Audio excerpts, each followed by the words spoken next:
Amigos y amigas, buenas tardes y bienvenidos. Es una satisfacción para el Colegio de Ingenieros de Caminos, Canales y Puertos de Madrid acoger esta jornada técnica dedicada a la construcción lunar, organizada por el Grupo de Trabajo de Ingeniería.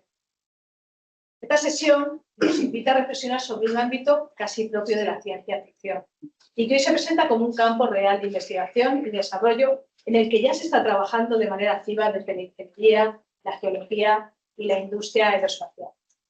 Es un placer contar en esta jornada con cualificados expertos a los que les agradecemos que nos acompañen. Jesús Martínez es especialista en geología lunar y Víctor Alexei García es experto en infraestructuras lunares. En la mesa redonda participarán también Mariela Graciano, directora de Estrategia y Desarrollo de Negocio en Ciencia, Exploración y Transporte Espacial en GMV, Pablo Lario, director de programas en OCC Camp Space, y José Luis Savia, representante del Grupo de Trabajo de Ingeniería del Futuro, quien moderará este panel. Contamos también con Juan Tebal, vocal de la Junta Rectora de Caminos Madrid, que clausurará la sesión. Muchas gracias en primer lugar a todos por participar y por estar aquí compartiendo esta tarde y esta sesión tan interesante con nosotros. Los proyectos que se abordarán a lo largo de la jornada ponen de manifiesto que la exploración y ocupación de la Luna plantea retos técnicos, como es de esperar, Es evidente que la Luna es un lugar lejano, de condiciones extremas, donde la logística de equipos y maquinaria, la construcción industrializada, el uso de la robótica y la gestión de residuos, así como el aprovechamiento de recursos locales y el reciclaje de materiales, se convierten en condicionantes claves de diseño y, sobre todo, para la ejecución de las infraestructuras. La ingeniería civil desempeña un papel fundamental para superar todos estos retos. En la Luna será necesario construir edificaciones, comunicaciones terrestres, infraestructuras de transporte, instalaciones energéticas, túneles y plataformas logísticas, y los ingenieros de caminos, canales y puertos podemos y debemos realizar aportaciones valiosas y eficaces. Además, estos avances tienen una clara conexión con otros campos estratégicos como el de la energía, donde la presencia de recursos como el helio 3 abre nuevas líneas de estudio vinculadas a la fusión nuclear o el desarrollo de cohetes de mayor capacidad que permitan transportar personas y materiales para la construcción de infraestructuras permanentes. Desde Caminos Madrid valoramos la capacidad de los ingenieros de caminos, canales y puertos para afrontar el ambicioso y complejo desafío que representa la construcción en la Luna. Nuestra formación y experiencia nos permiten abordar proyectos de gran complejidad técnica, incluso en condiciones límite, y por ello consideramos fundamental abrir espacios de reflexión y divulgación como esta sesión. Quisiera felicitar al Grupo de Trabajo de Ingeniería del Futuro, del que hay aquí varios representantes, por promover esta jornada que contribuye a situar a Caminos Madrid como un punto de encuentro de referencia para el análisis de proyectos innovadores y de gran alcance. Gracias a los grupos de trabajo podemos traer este tipo de sesiones aquí y son parte de la actividad diaria de la demarcación de Madrid. Estoy convencida de que la sesión de hoy nos va a permitir conocer avances relevantes, debatir sobre los retos que plantea la construcción lunar y reflexionar sobre las oportunidades que se abren para la ingeniería civil en los próximos años. Muchas gracias.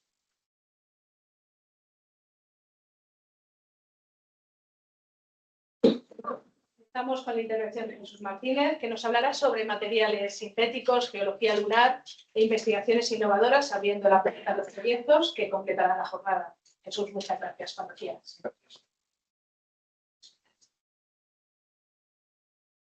Bueno, buenas tardes. En primer lugar, muchas gracias por la invitación y por la presentación. Es un placer para mí estar aquí.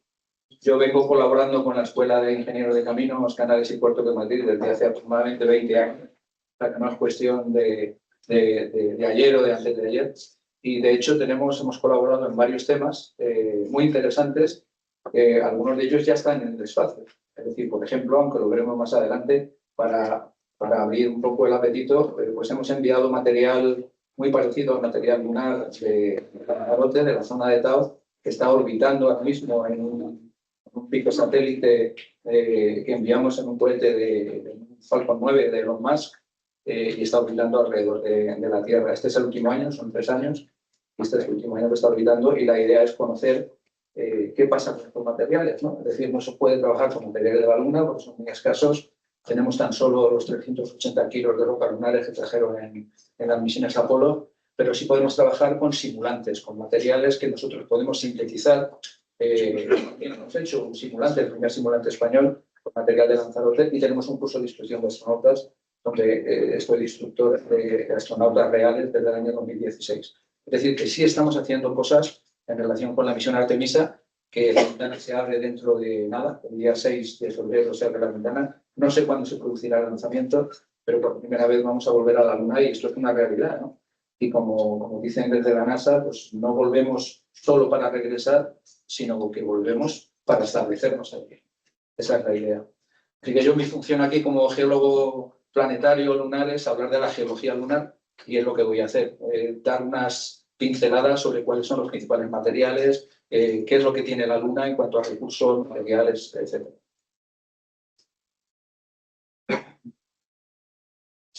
Bueno, esta es la imagen de lo que se pretende hacer. A ver si puede volver. Esta es la imagen de lo que se pretende hacer. Y obviamente pues tenemos que tener una industria, tenemos que tener maquinaria. Ahí tenemos al regolito que está recubriendo en forma de escudo los módulos que enviaremos, aunque no son solamente módulos terrestres, sino que también existe la posibilidad de utilizar, y eso lo estamos viendo, los tubos de lava, las cuevas de lava que hay en la Luna, que se han descubierto recientemente, y también en Marte, ¿no? Aunque esto está mucho más lejano, pero Artemisa tiene como objetivo estratégico Marte, no solamente la Luna. Es decir, que saber cuáles son lo que se llama el ISHU, ¿no? Los recursos in situ, la utilización de los recursos in situ va a ser fundamental. Saber qué tipo de recursos tenemos allí, porque enviar material al espacio es muy caro, cuesta alrededor de $1 millón enviar 1 kilo de lo que sea, ya sea de comida o de infraestructura. O sea que, por lo tanto, va a ser importantísimo saber qué es lo que nos podemos utilizar estando allí. Bueno, esta es la imagen, parece que fue ayer, pero esta es la imagen del 50 aniversario, estamos todavía mucho más lejos, el tiempo vuela, sobre todo cuando es el más mayor, pasa mucho más rápido, pero aquí tenemos los 3 astronautas de la misión Apolo, del programa Apolo, y ahora es pues, Artemisa la hermana de Apolo, y la idea es que una mujer va a viajar por primera vez en esta misión que va a orbitar en Artemisa 2, va a volar una mujer y una persona de color. Esta la he traído también para, bueno, hay muchos que dicen que a la Luna, que si se ha llegado o no, a la Luna no solamente se ha llegado una vez, disculpen los expertos, sino que se ha llegado 6 veces a la Luna. Ha habido 12 astronautas que han estado en la Luna, están abajo a la izquierda del programa Apolo, y las imágenes de la derecha las he puesto también por unas misiones que están mucho más relacionadas con la habitabilidad lunar. Es el profesor Xie de China, y con ellos estuvimos en Lanzarote. Esa es una imagen justo de la entrada al túnel de la Atlántida en la Cueva de los Verdes, y porque en la misión Chang'e 4 de la Luna, los chinos son una auténtica superpotencia que van a toda velocidad, pero a toda velocidad, fueron los primeros que consiguieron plantar algo en la Luna. Una planta de algodón, aunque vivió poco, porque vivió menos de 3 semanas, pero pudieron estudiar el crecimiento incluso de una hoja en la Luna, y estaban muy interesados en saber qué tipo de semillas podrían crecer en Lanzarote, que es un material basáltico muy parecido al lunar, y estamos colaborando con ellos, ¿no? También. La Luna geológicamente se caracteriza porque está enormemente craterizado. ¿Qué significa que un objeto esté muy craterizado? Significa que no tiene actividad geológica que ha remodelado su superficie. Es decir, cuando un objeto tiene superficies lisas, es como cuando hacemos un peeling en la piel. Es decir, lo que hacemos es limpiar la superficie, rejuvenecerla. Todo aquel objeto que tiene unas superficies mucho más lisas y no craterizadas es porque ha tenido energía suficiente para remodelar su superficie. Y eso es muy importante también para la búsqueda de vida, porque siempre se dice que hay que buscar vida en objetos geológicos o objetos planetarios que estén vivos, entre comillas, desde el punto de vista geológico. Siempre la actividad geológica, la energía, genera, crea, modifica y destruye ambientes donde la vida puede emerger y puede diversificarse. La Luna es un objeto inerte, está enormemente craterizado.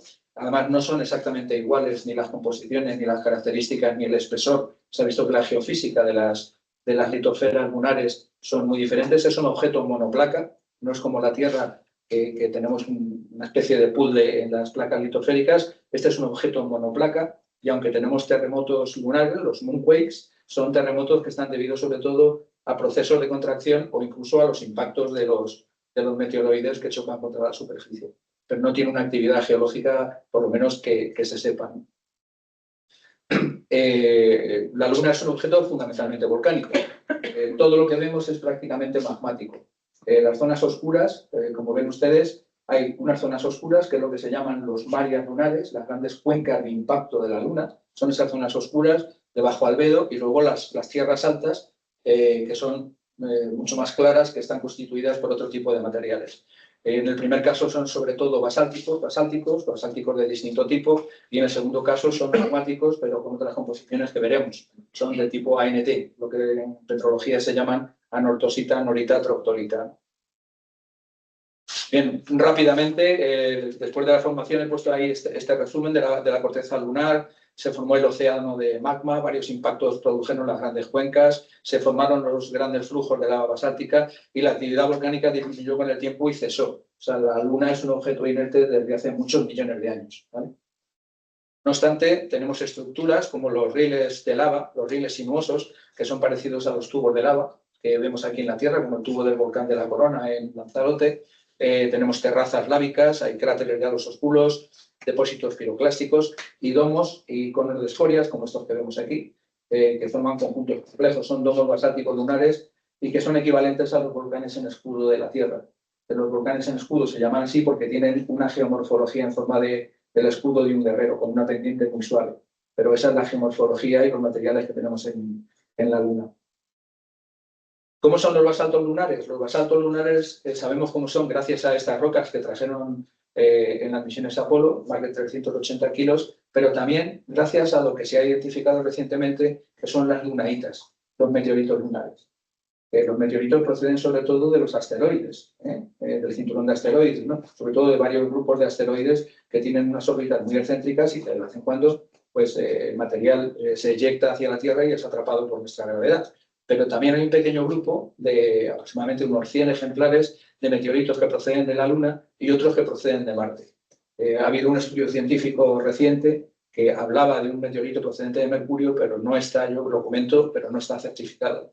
Pero de Marte tenemos ya bastantes meteoritos muy bien clasificados. Son los meteoritos de tipo SNC, la Sherwoodita, Anaglita y Chasignita, y meteoritos lunares de distinta composición, tanto de las tierras altas como de las tierras bajas, de los mares. Y esas son características, tienen naturaleza vesicular, son basaltos bipolares, tienen un alto contenido en hierro y magnesio, un contenido bimodal en titanio, están empobrecidos en elementos alcalinos con respecto a los terrestres y bueno, pues tienen una edad de entre 3.900 y 3.100 millones de años.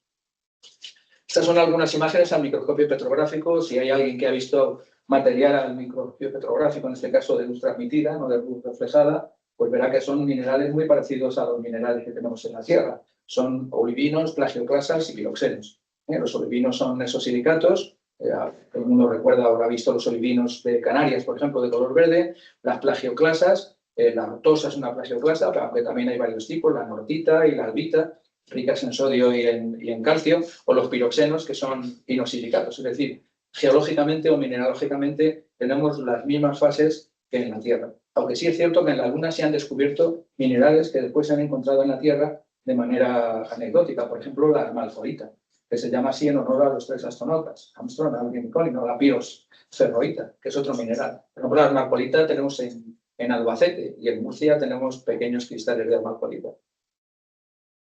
Esta es la mineralogía. La anterior es la mineralogía y la petrología, que forma parte de las cuencas oscuras, de las cuencas de impacto, de las tierras bajas, pero de las highlands, de las tierras altas, están constituidas por este triángulo entre plagioclasa, piroxeno y olivino, con esa composición, con los números que tampoco hace falta que se lo aprendan, pero para que vean que nosotros, atendiendo desde el 100% de plagioclasa al 100% de piroxeno o el 100% de olivino, tenemos distintas combinaciones que corresponden a distintos tipos petrológicos, a distintos tipos geoquímicos de rocas.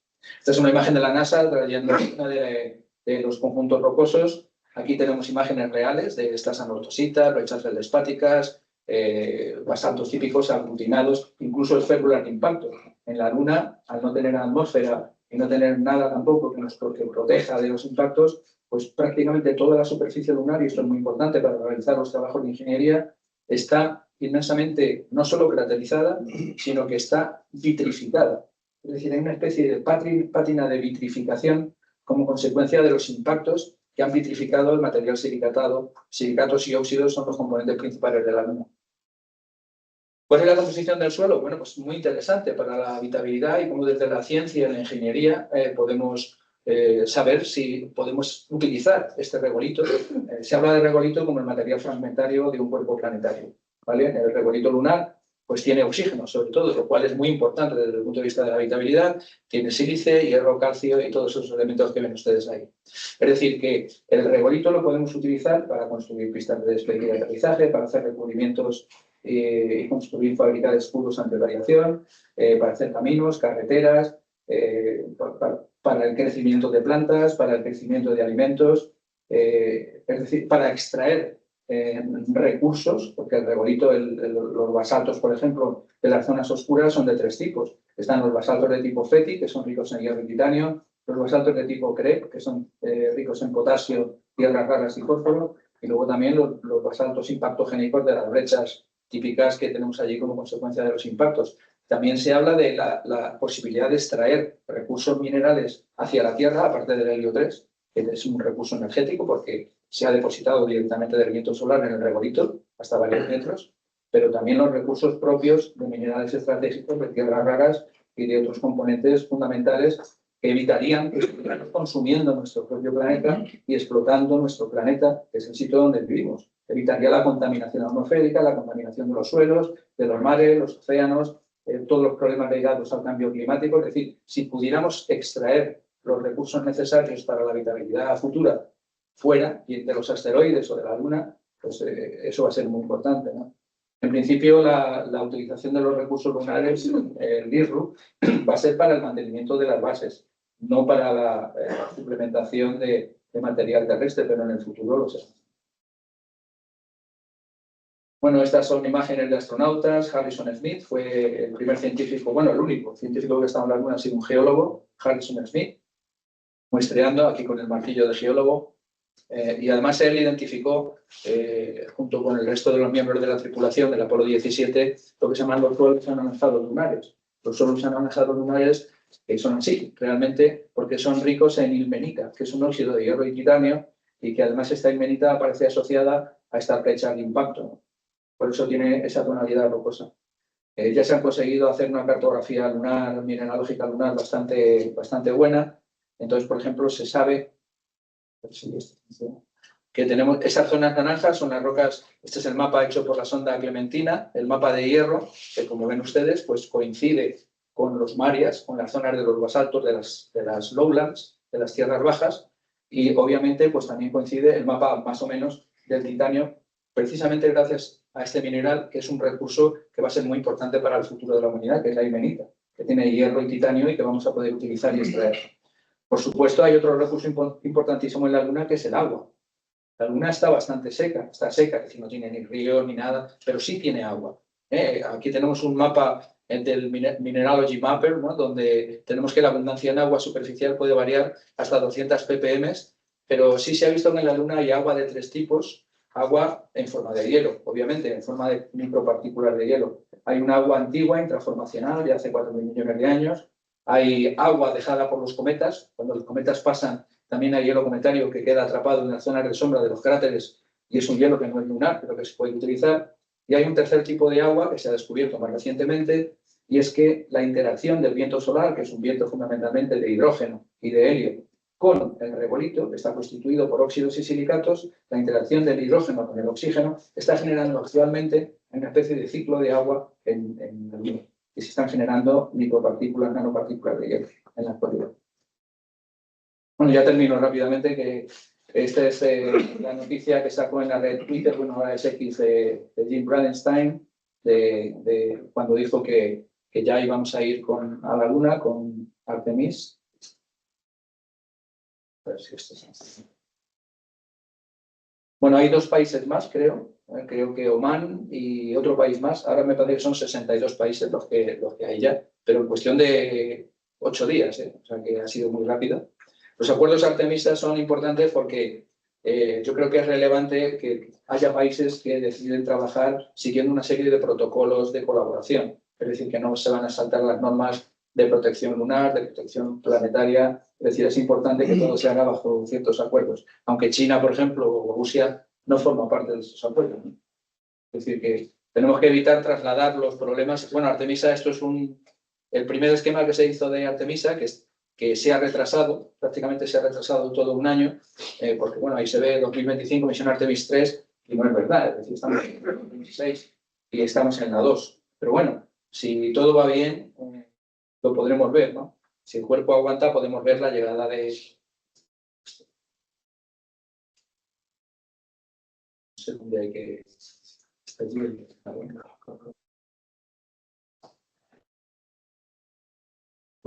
La pila.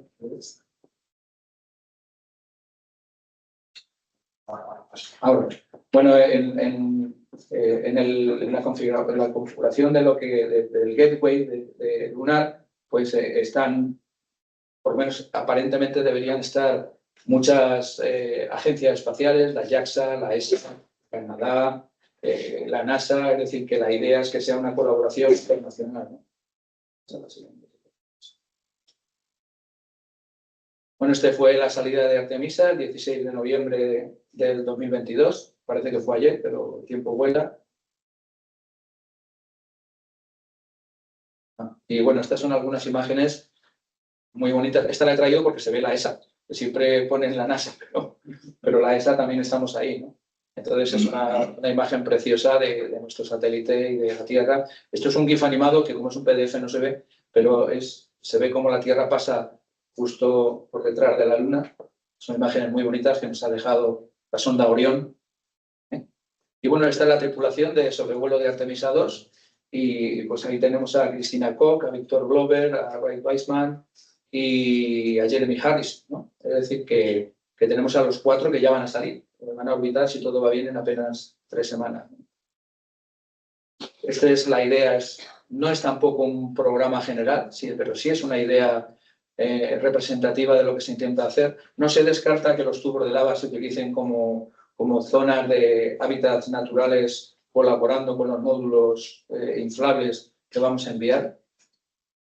Estas son las zonas donde se ha encontrado hielo, recursos y zonas donde Shackleton, por ejemplo, zonas de posible instalación de la base lunar. La idea es instalar allí una base parecida a la que tenemos en la Antártida, algo que sea una especie de combinación entre base antártica y Estación Espacial Internacional, pero en el polo sur de la Luna, en la gran cuenca de impacto lunar, la gran cuenca impactogénica, que es lo que se llama la cuenca de Aitken, no es una cuenca. Y dentro de esta cuenca hay un montón de cráteres. El cráter Shackleton es el que se había propuesto en principio, aunque no se descarta que pueda utilizarse otro cráter, ¿no? También por el tema de iluminación es muy importante porque tenemos iluminación, no necesitamos energía para trabajar y para iluminar la zona. Tenemos prácticamente iluminación, ahí tenemos hasta más del 70% en algunas zonas y hay hielo y hay una serie de recursos.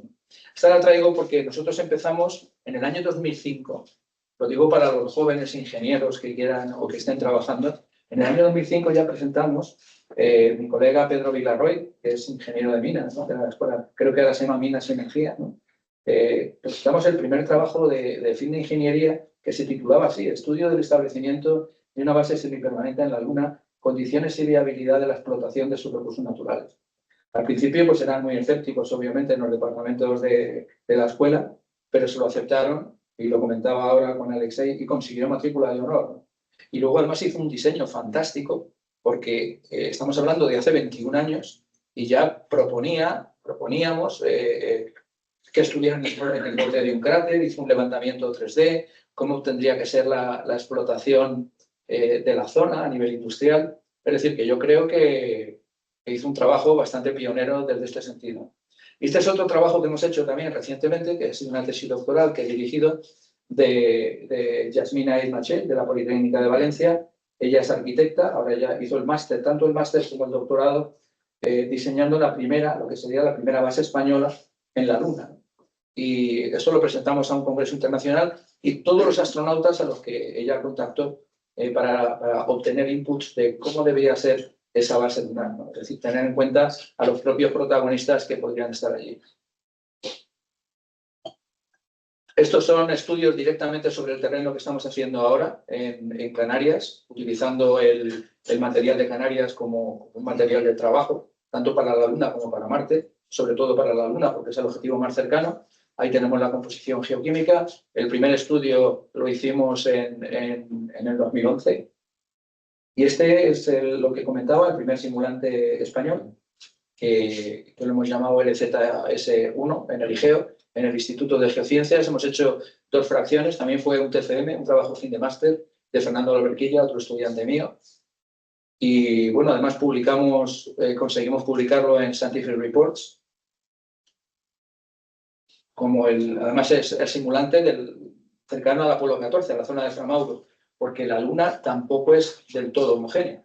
Es decir, cuando se vaya a ir hay que saber exactamente a qué zona para utilizar el simulante más cercano al sitio donde se va a ir. Es decir, el material lunar es mucho más homogéneo que el material marciano. Marte ha tenido actividad geológica y tiene carbonatos, sulfatos, fosfatos, basaltos, sedimentos de todo tipo. La Luna no ha tenido esa actividad y por lo tanto no tiene esa geodiversidad petrológica y geoquímica. Pero aún así sigue siendo heterogénea, no es homogénea desde el punto de vista composicional.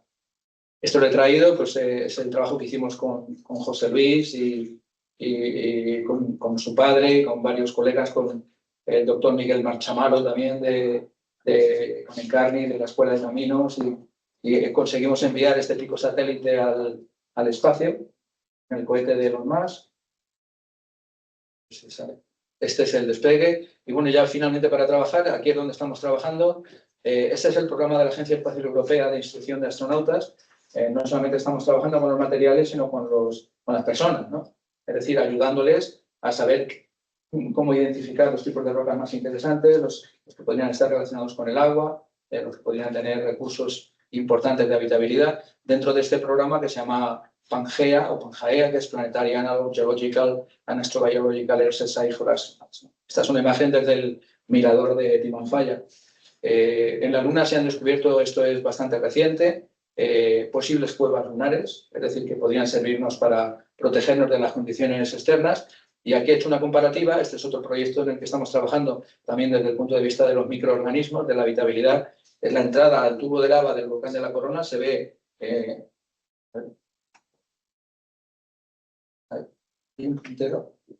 Bueno, en la imagen de la derecha se ve la entrada, una de las bocas de entrada al volcán de la Corona, lo que llaman jameos. El jameo es realmente el colapso de una parte del techo del tubo de lava, y arriba tenemos jameos lunares y abajo tenemos los jameos, o sea, de Lanzarote.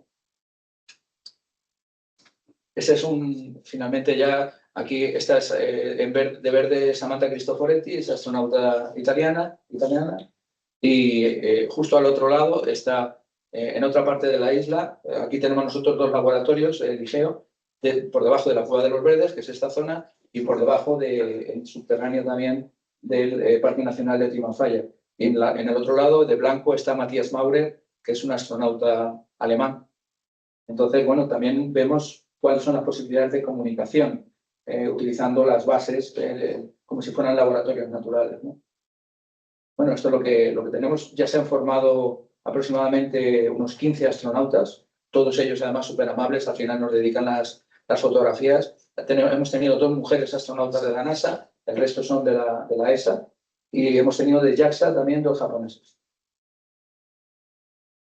Y bueno, Artemisa, como decía, empieza en la Luna, pero la idea es utilizar la Luna también como un laboratorio. Yo creo que estamos utilizando la Tierra, algunas zonas, los análogos como laboratorio para la Luna y para Marte, utilizar también la Luna como un laboratorio para la fase estratégica de Artemisa, que es la fase marciana. Y por mi parte nada más. Muchas gracias y perdón por la longitud de la charla. Gracias a todos. Muchas gracias por venir. La verdad que uno se siente abrumado cuando realmente ve la calle de todos los profesionales que vienen a dar la charla. O sea, es increíble todas las experiencias que nos comenta Jesús, la cantidad, bueno, todos los profesionales que ven también a la mesa redonda. Antes de nada, sumarme también al agradecimiento. Agradecimiento a todos vosotros por venir, agradecimiento al colegio por realmente ofrecer todas estas charlas. Me llamo Alexei García, soy ingeniero de caminos por la Politécnica, como seguramente seréis muchos de vosotros también, como también es José Luis, que me invitó realmente a todas estas charlas. Y si estoy hoy aquí con vosotros, porque ambos compartimos esa pequeña pasión por querer construir algo diferente, plantear un TFM diferente, que está relacionado sobre todo con el TFM, con las construcciones lunares. Realmente, si me hubierais preguntado hace 5 años, me hubiera encantado entrar en detalle de cómo es construir o cómo es plantear si acaso un proyecto en la superficie lunar, sobre todo desde la perspectiva del ingeniero de caminos. Pero creo que después de estos 5 años, lo importante no es tanto centrarse en el cómo, después se puede y es más fácil de lo que parece, sino sobre todo centrarse en el por qué. Muchas veces nos cuesta como ingenieros de caminos quizá pensar de una forma diferente, y yo creo que realmente para este tipo de proyectos eso es lo más importante. Antes de eso, me gustaría hablar un poco, contextualizar cómo estamos, en qué situación. Creo que realmente Jesús ya ha hecho un trabajo brillante a este respecto, hablando del programa Artemis, que es fácilmente el más ambicioso de todos. Aquí, si acaso, me gustaría dar unas pequeñas pinceladas, centrar el tiro no solamente en el hecho de que hay varios programas, sino que realmente muchos de ellos como que se complementan los unos a los otros. Muchos de ellos ya no es esa misma idea que teníamos antiguamente de competir, de intentar reinventar 2 veces la rueda, como cuando competía la Unión Soviética con Estados Unidos, sino realmente cada uno ofrecer lo mejor para poder llegar a un objetivo común. Hablamos de Artemis. Artemis, si tuviéramos que destacar un único objetivo, yo creo que sería precisamente el de establecer una base permanente donde habitan los seres humanos, de aquí a unos cuantos años. Hay muchos más programas. Está, por ejemplo, el CLPS, una pequeña rata que lo vi esta mañana, disculpadme. El CLPS lo que intenta sobre todo es involucrar a las administraciones, perdón, a los agentes privados, involucrar a todas aquellas empresas para que compartan también los riesgos. En este caso concreto, la idea es que la NASA ofrece una cantidad de dinero para poder traer sobre todo objetos, ciencia, demos, etcétera, desde la Tierra hasta la Luna. Existen muchísimos ejemplos, son por ejemplo Moonlight, la empresa de Jeff Bezos, lunar. Otros, por ejemplo, es Intuitive Machines, que fue famoso hace unos años precisamente porque tuvieron un medio de aterrizaje, un medio con éxito, medio con fracaso, según se ve, pero que realmente fue muy llamativo porque fue la primera vez, después de décadas, que Estados Unidos volvió a la Luna. Y sobre todo que lo hizo de la mano de una agencia privada. Hablamos también de la ESA. En este caso quiero destacar Moonlight. Moonlight no se centra tanto en la parte de la infraestructura lunar, sino en ofrecer una serie de telecomunicaciones. No solamente a Moonlight, sino realmente a cualquier agente, ya sea una administración, ya sea un agente privado, para ofrecer esa telecomunicación directa con la Tierra. Hablamos también de Chang'e, que también lo mencionó Jesús. Chang'e realmente, su mayor logro fue científico y fue por primera vez llegar a la parte oculta, extraer recursos y volver a traerlos de vuelta hacia la Tierra, algo que no se había logrado hasta entonces. Y ya, bueno, por destacar uno último, creo que es muy mencionable también el ejemplo de la Chandrayaan-3, la agencia india. Realmente lo que más destaca, yo creo, de esto es que fueron capaces de lograr algo tan complicado como un alunizaje con una fracción del costo que consiguen cualquier otra agencia. En este caso, en concreto, lo hicieron por $75 millones, lo que es básicamente un Ryanair para llegar a la Luna.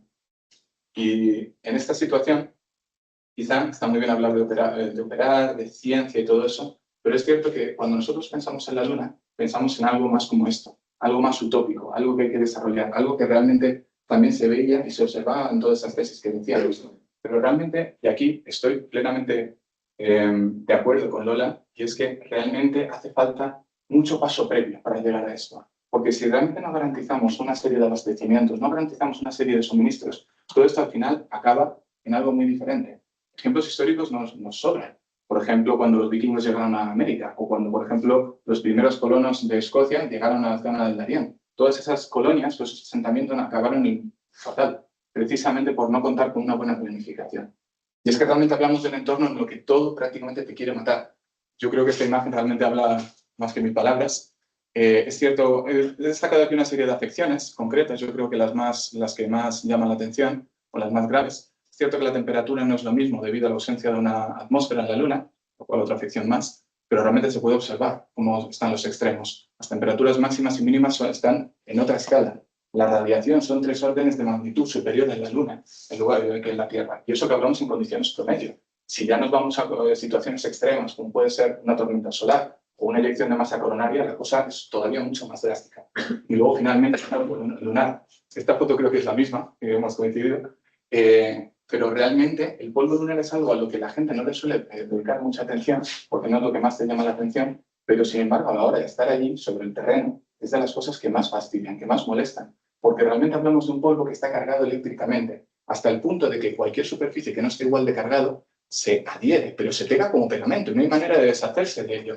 En este caso concreto, vemos al astronauta Harrison Smith, que se le quedó todo esto pegado y de hecho tuvo problemas con la visera. Entre 2 astronautas no fueron capaces de poder mover la visera debido precisamente al polvo lunar. Y encima, además, como digo, está cargado eléctricamente. Cualquier dispositivo eléctrico que no esté debidamente protegido acaba frito con todo esto, con todo este polvo.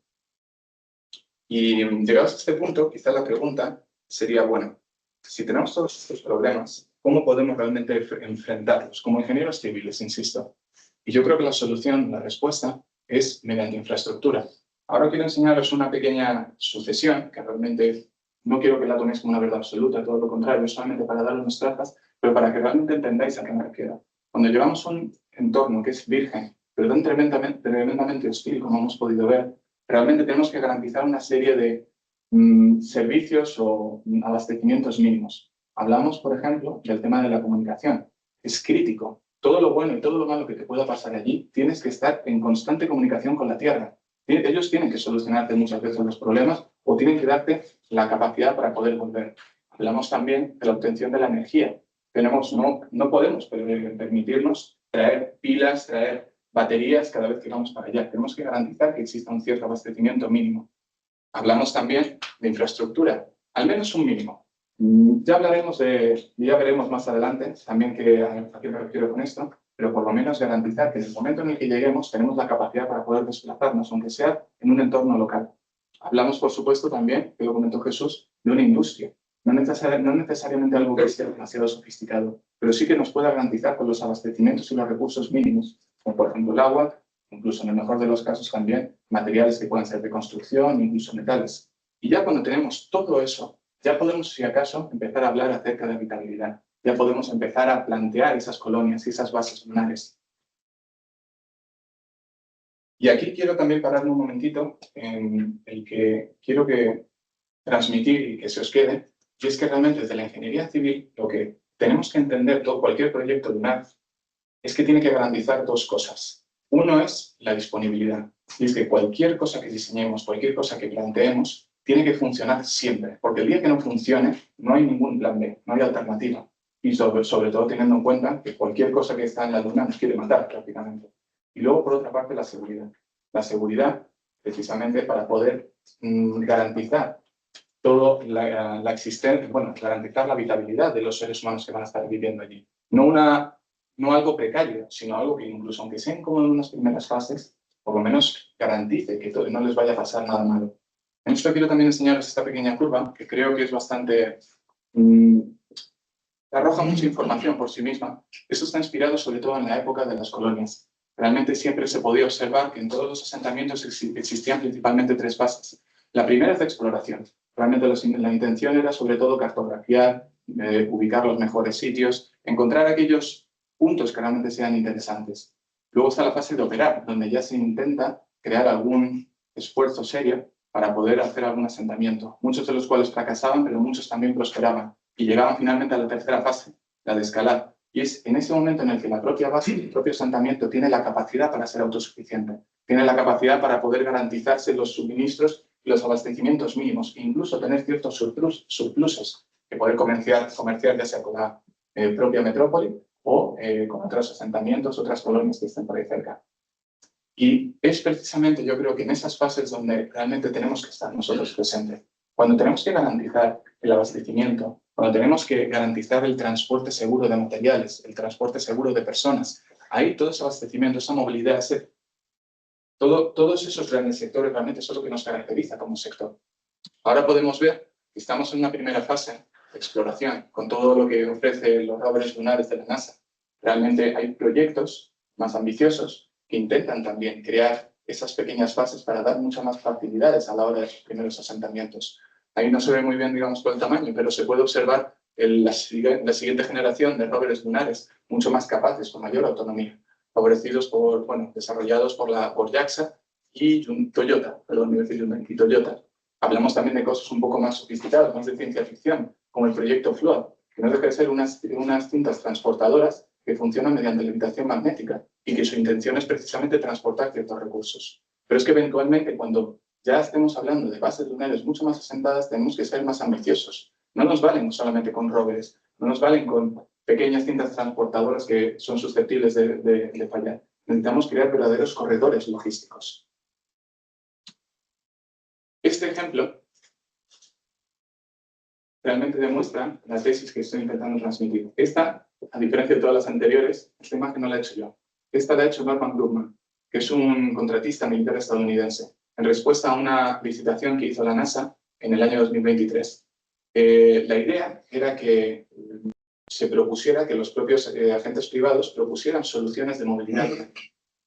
Ganó finalmente esta opción de Norman Grumman, que realmente plantea la misma idea que en su día defendí en mi tesis y que se busca ofrecer esa movilidad y garantizar esa movilidad. Creo que este proyecto es increíble. De hecho, os recomiendo que lo investiguéis, porque realmente está muy avanzado, muy adelantado a su época. Pero también he de decir una cosa, y he de ser sincero. Este proyecto lo hicieron de parte de ingenieros de telecomunicación.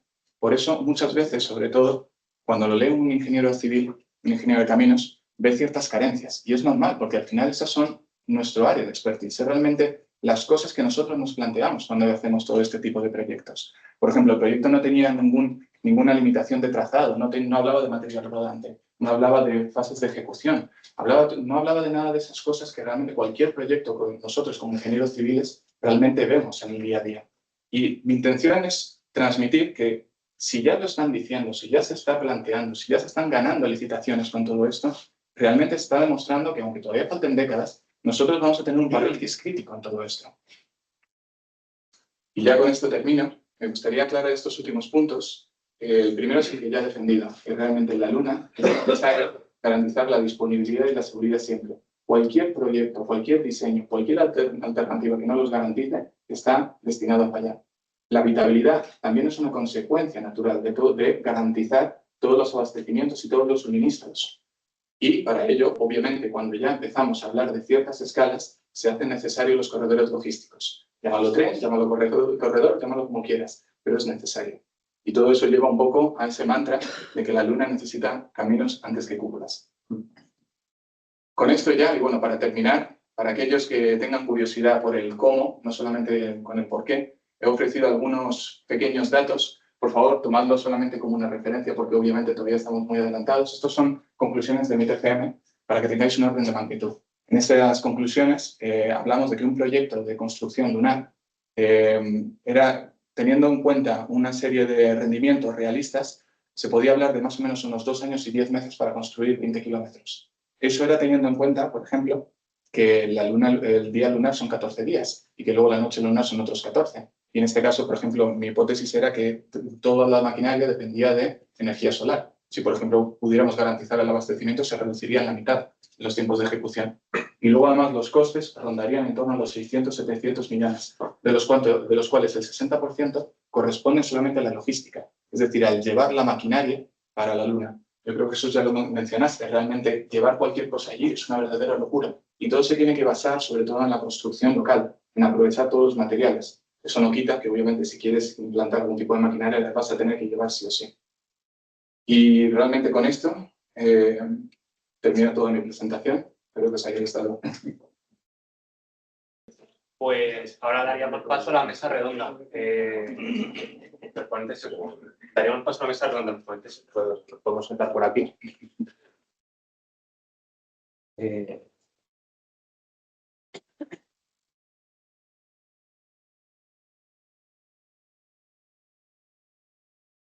Bueno, esta mesa redonda me hace especial ilusión porque es la primera vez que creo que se van a explorar cosas desde distintos puntos de vista. En especial, gracias a Jesús, Jesús por ser geólogo, Alexei, ingeniero de caminos, Pablo, industrial y Mariela, aeroespacial. Entonces, en una misma mesa redonda están sentadas todas las profesiones. Entonces, me gustaría plantear una primera pregunta para explorar los puntos de vista. Esta es que si mañana os diesen carta blanca para construir en la Luna, ¿cuál sería vuestra prioridad técnica y por qué? Vamos a empezar por Jesús. La prioridad técnica. Complicado. Antes de empezar, decir que la mesa redonda empezamos con la escasez de que no tenemos mesa. ¿Y qué cuadrada? Entonces ya la cosa empieza un poco regular. Bueno, es una buena pregunta. Yo creo que las necesidades técnicas, pues, van a tener que cubrir todo lo que hemos comentado. Es decir, como decía Alexei, la Luna es un sitio donde todo te quiere matar, ¿no? Y es verdad, no tenemos oxígeno, no tenemos atmósfera, tenemos una radiación cósmica intensa, la gravedad es menor, es decir, que vamos a tener que implementar pues, todos los requerimientos técnicos de manera en paralelo, yo creo. Es decir, no puedes hacer solo una cosa, es decir, bueno, pues porque necesitas hacer todo a la vez, ¿no? Pero bueno, yo soy positivo, es decir, yo soy optimista, ¿no? Podemos ir en un avión volando, durmiendo, leyendo el periódico, escuchando música a 60 bajo cero y con una presión atmosférica mucho más baja también, ¿no? Entonces yo creo que la capacidad del ser humano de soslayar o de resolver esos problemas es enorme y lo conseguiremos. Conseguiremos en paralelo pues llevar a cabo, y yo creo que esta mesa refleja muy bien pues los ámbitos, ¿no? Los ámbitos científicos o geológicos, los ámbitos aeroespaciales, los ámbitos industriales y los ámbitos también de ingeniería civil, ¿no? Sí. Yo creo que por ahí va la línea de respuesta de la pregunta, que tenemos que trabajar en coordinación. Y a mí me gusta decir, aunque esto es un poco político, que es el espacio requiere una colaboración interdisciplinar. Lo estamos viendo, por ejemplo, en Marte, físicos, químicos, geólogos, biólogos, ingenieros de todo tipo. Y también va a requerir en el futuro una colaboración internacional. Entonces yo creo que de alguna manera el espacio pues tal vez puede servir como una especie de espacio, para la redundancia, para crear sinergias, no solamente entre distintas disciplinas para resolver esos problemas técnicos que hay, sino también pues para ver la Tierra desde otro punto de vista. Lo que decían del efecto perspectiva, los astronautas que cuando ven la Tierra desde el espacio, pues parece que es nuestra casa común, que no hay fronteras y que es un cambio de percepción. Entonces yo creo que esa colaboración interdisciplinar, esa colaboración internacional va a ser fundamental para el futuro del establecimiento de una base local.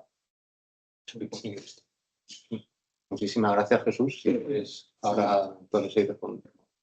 Vale, pues primero coincido muchísimo con lo que dices, esa sensación de camaradería y demás. No sé si estoy hablando de memoria, pero creo recordar que durante todas las sanciones que ha habido a Rusia y demás, eso no ha afectado, por ejemplo, los acuerdos en las estaciones de las entre agencias espaciales. Sí. O sea que coincido con ese punto. Yo creo que respondiendo a la pregunta, le doy incluso una vuelta de guión. Vamos a tener muchísimos retos y muchísimas cosas que solucionar, pero creo que incluso esas cosas que solucionemos en la Luna nos van a ayudar luego a mejorar mucho la tecnología que tenemos a día de hoy en la Tierra. Creo que para el caso concreto, o al menos de la construcción, uno de los mayores retos técnicos que podemos tener, yo creo que es la automatización de las tareas. Hace poco, por ejemplo, por el tema del trabajo, estuve hablando con un compañero y me comentaba que existían serios problemas de encontrar mano de obra que ayudara durante las fases de construcción. Eso en la Luna es el pan de cada día. Realmente cualquier cosa que quieras plantear, cualquier cosa que quieras construir, necesitas sí o sí hacerlo mediante robots. Entonces, por ejemplo, toda esa fase de entrenar, de crear esos automatismos, de intentar que todo funcione, digamos, por sí solo y solamente que haya a lo mejor desde la Tierra haya operarios que estén vigilando y que a lo mejor tengan que tomar decisiones que el propio robot no sea capaz por ciertas excepciones, pero que por el resto del tiempo funcione solo. Todo eso, por supuesto, es un esfuerzo increíble y enorme, pero es que el momento en el que lo solucionemos es una tecnología perfectamente aplicable a la Tierra. Entonces, al final es como que todos esos retos realmente tienen un claro retorno. Y sobre todo un nivel de innovación bastante grande. Y como bien dices, puede coger ese proyecto de intentarte embarcar en un proyecto lunar y decir, de aquí saco estos rendimientos, estos nuevos proyectos que además se pueden aplicar en la Tierra y pueden solucionar bastantes problemas que actualmente tenemos. Genial. De acuerdo. Muy buen punto de vista. ¿Y por tu parte, Pablo? Sí, bueno, primero dar las gracias por la invitación al colegio. A mí me hace particularmente ilusión porque un poco el mundo este de los frikis del espacio, que hablamos de estas cosas y tal, pues cuando lo juntas con el colegio de caminos, una cosa que no puede estar más asentada, como que le da un punto de realismo que normalmente no se nos hace caso cuando lo decimos, pero oye, aquí como que se plasma. O sea que gracias lo primero por eso. La carta blanca para cómo ir a hacer asentamientos en la Luna. Pues para mí lo principal es cómo llegar hasta allí. O sea, para mí es todo esto que hemos hablado de cómo hacer las cosas allí y demás es pues, fundamental y me parece súper acertado todo lo que hemos dicho. Pero claro, la capacidad que tenemos que desarrollar para llevar allí todo lo que hay que llevar allí, incluido una parte que no hemos comentado y no está representada en la mesa, que es la parte biológica, la parte de comida, suministros, digamos, para la subsistencia vital y demás, pues es algo fundamental, que puede incluso, y esto lo hilo con la necesidad de que haya estaciones espaciales que sirvan como de puntos intermedios entre la Luna y la Tierra, para hacer abastecimiento, para lo que decías, por ejemplo, Alexei, en la presentación, de dar comunicaciones a la Luna y demás.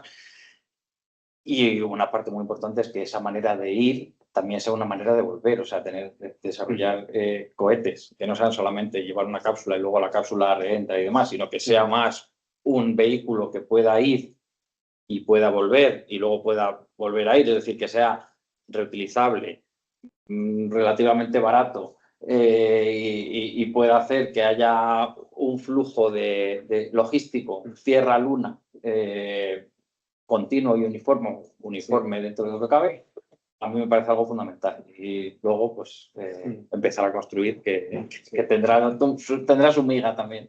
Sí, o sea, como si fuese una línea de autobús. O sea, Eso que tienes ahí las paradas y vas del punto A al punto B, pero mientras tanto vas cogiendo cosas, o sea, cogiendo personas y dejando a otras personas o energía en determinadas paradas, sí, para que esto, como dice Alexei, sea algo estable y que pueda garantizar una supervivencia, un suministro constante. Sí. Importante mencionar también, o sea, remarcar un poco lo que han dicho ellos también. Desde el 72, me parece, no ha vuelto una persona a la Luna. O sea, aunque hayan ido con robots y a la cara oculta y un montón de cosas que se han hecho y demás, no se ha vuelto a ir. Entonces, han pasado más de 50 años. Ahora se está volviendo a querer ir, pero hay que recuperar un poco esa dinámica de que no sea solo mandar máquinas o exploración no humana, sino también llevar personas. Sí. Pues como ha dicho Jesús, seguramente los siguientes y Alexei, seguramente en las siguientes misiones Artemisa, en esta, cuando ya la semana que viene o la de después, van a dar una vuelta y la siguiente misión ya irán. Así que seguramente hasta lo volvamos a ver, seguro. Sí, sí. Mariela, por tu parte, ¿qué opinas después de ya todo esto? A mí me tenéis que disculpar que yo llevo 30 años con esto, yo también, mi TFG era sobre la Luna exactamente hace 30 años, en el 96, he visto muchas cosas.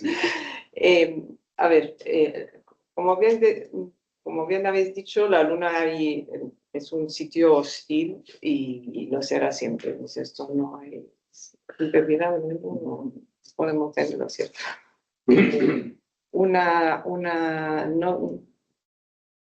No se puede no entrar en política, desafortunadamente, hablando de la Luna, porque personalmente considero que hay que ser realistas sobre las cosas y la realidad es que la Luna para mí es el sitio ideal donde se pueden entrenar relaciones internacionales sanas de todo tipo, de técnica, política y de antropología, todo lo que uno puede pensar, ¿no? Entonces, ¿qué pasa con la Luna? Que es muy complicado, que no se puede mirar el problema ahí una cosa, porque es complejo todo, se están haciendo muchísimas cosas, muchísimas las estamos haciendo aquí, y si alguien está interesado, estáis invitados a que os enseñemos cosas, o muchas cosas, robóticos, de todo.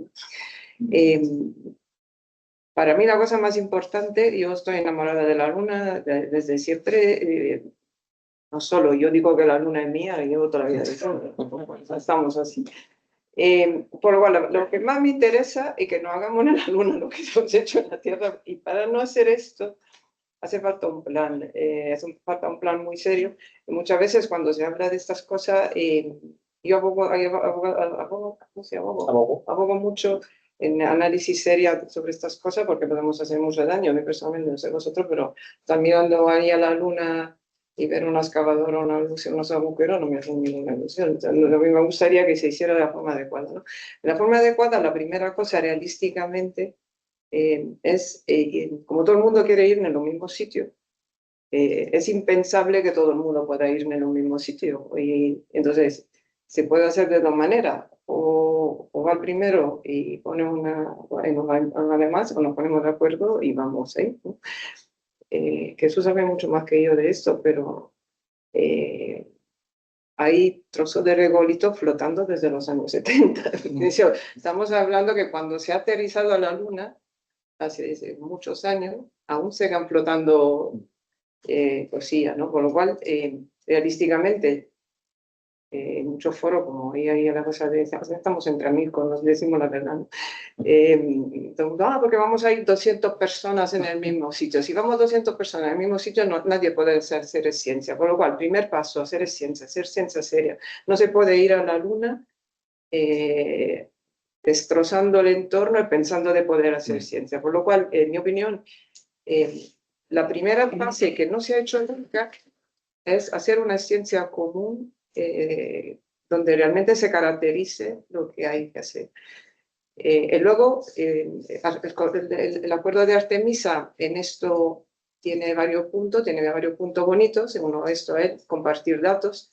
Tiene también puntos un poco críticos que están escritos muy pequeñitos, que es que el primero que llega, o sea, no eres propietario, pero si has llegado ahí, puedes cerrar y entonces no eres propietario, pero no puede pasar. Digamos que hay un... igual, la primera cosa seguramente una ciencia sana, ¿no? Y todos los datos científicos estén juntos para que haya una caracterización muy seria del entorno desde un punto de vista científico. Porque el cuerpo humano se quema, o sea, un ser humano no puede vivir, las máquinas no pueden vivir, hay mucho problemilla, ¿no? Por lo cual, para mí, aunque haya pasado ahí hace tantos años, la primera cosa que yo haría es un análisis científica seria, común, y compartir datos y hacer unos planes comunes, porque queremos ir todos al mismo sitio, encendido, y no podemos ir todos al mismo sitio con muchas naves espaciales. Luego hay todos los otros problemas que son todos igual de difíciles. ¿Por qué no me he puesto a la Luna? Porque nadie ha puesto el mismo dinero que puso Kennedy en los años 70. De la única razón, realmente. Era complicado en aquel momento y yo creo que puso 4 veces el PIB de Estados Unidos en aquel momento, ¿no?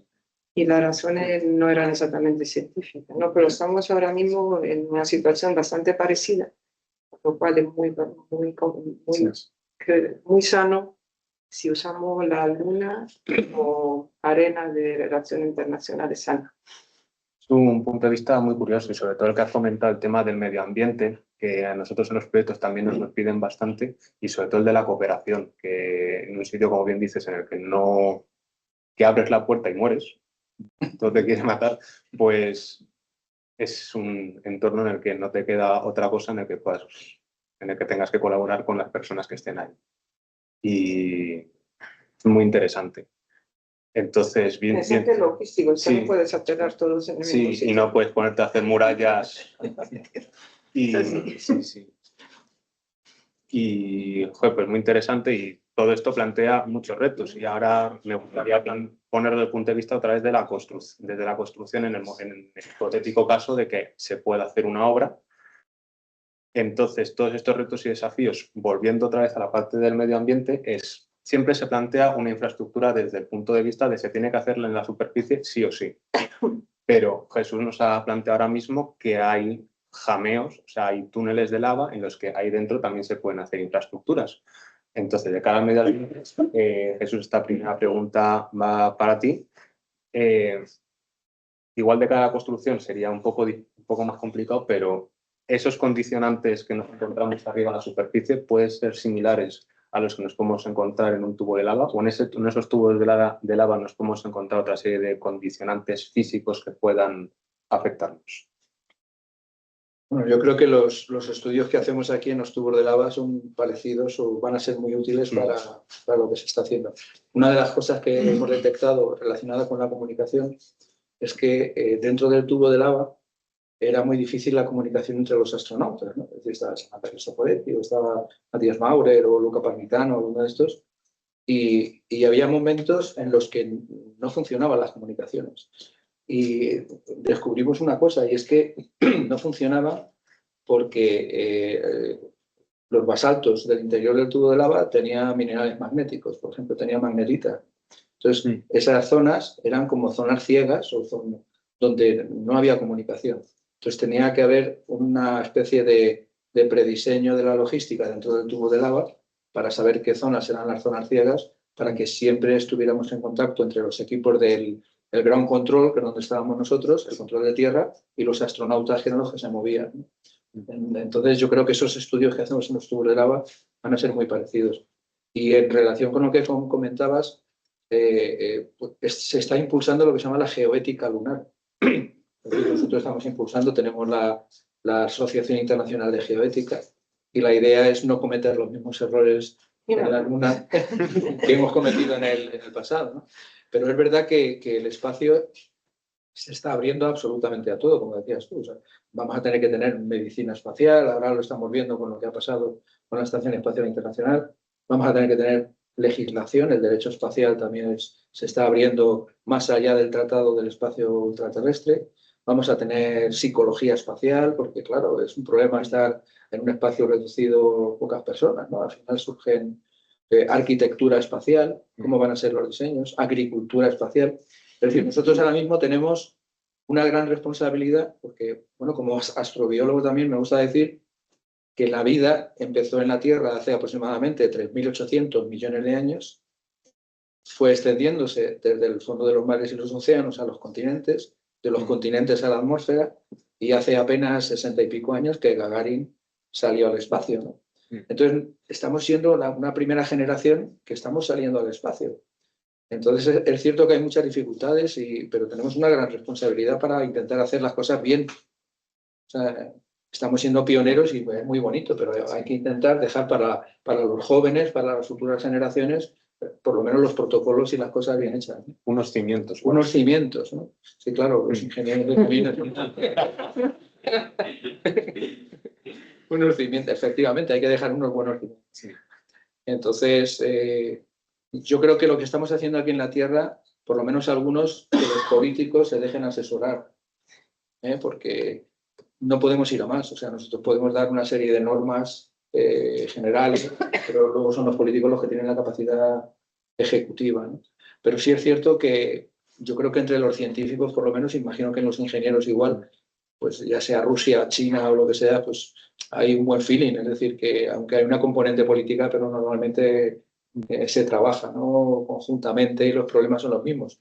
Hace poco leía en el periódico, dice, los chinos han plagiado las zonas de aterrizaje en la Luna. Dice, no, es que como decías tú, dices que son las mismas. O sea, es que donde están los recursos es ahí.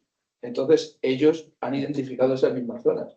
No es plagio de ningún tipo. Es decir, que los recursos están donde están. Es decir, tú no puedes encontrar hierro, titanio, oro, tal, en todos los sitios. Están de acuerdo con los modelos geológicos donde se encuentra el hielo, donde están los cráteres, donde está la ilmenita, donde está no sé qué. Entonces todo el mundo, como dices tú, pues va a atender ahí donde están los tubos de lava, donde está la máxima iluminación para trabajar. Y no es que se plagien unos a otros, es que va a haber que trabajar en los mismos sitios. Entonces yo creo que eso nos va a obligar a estar coordinados de alguna manera. Es que si no, va a ser muy complicado hacerlo. Es verdad que nadie se puede apropiar de las cosas, pero porque ahora mismo el tratado dice que el que llega a un sitio pues no puede ser propietario porque los recursos son para toda la humanidad y para el beneficio, pero sí es cierto que puede vallarlo y puede utilizar los recursos, puede extraerlos, aunque no se puede apropiar de ellos. Es parecido a lo que ocurre con los océanos. Hay una especie de tratado general, pero hay un vacío que hay que implementar ahí en el derecho espacial. Sí, como bien ha dicho Mariela, es importante a ver si colaborar entre todos para... Yo creo que la cooperación es fundamental. Sí. Cooperación científica con ingenieros y la cooperación internacional también. O sea, tenemos que intentar soslayar todos esos problemas. Yo quería, al hilo de esto y un poco por hacer un poco de debate, yo le doy también mucho valor a las iniciativas privadas que ha habido en los últimos años. O sea, ahora mismo estamos otra vez hablando de esto y de ir a la Luna y de hacer todo esto, porque ha habido unas iniciativas privadas que han dicho que lo que se había parado, que hay que reactivarlo. Y nos hace falta un montón de dinero, como decía Mariela, y pasado cierto punto ese dinero solo puede ser institucional, no puede ser privado, pero creo que es importante darle también el valor a que, joder, gente que de forma privada, comercial, ha empujado esto y le ha hecho un poco que le pique un poquito a las agencias, a la NASA, a la ESA, a la JAXA, a decir, oye, que es que me están adelantando unos señores que sacando el dinero de su bolsillo avanzan, ¿no? Es así, es así. Luego es verdad que ahora están cogiendo dinero institucional, gracias a Dios, ha entrado todo el mundo detrás a ayudar y entonces esa cooperación internacional yo creo que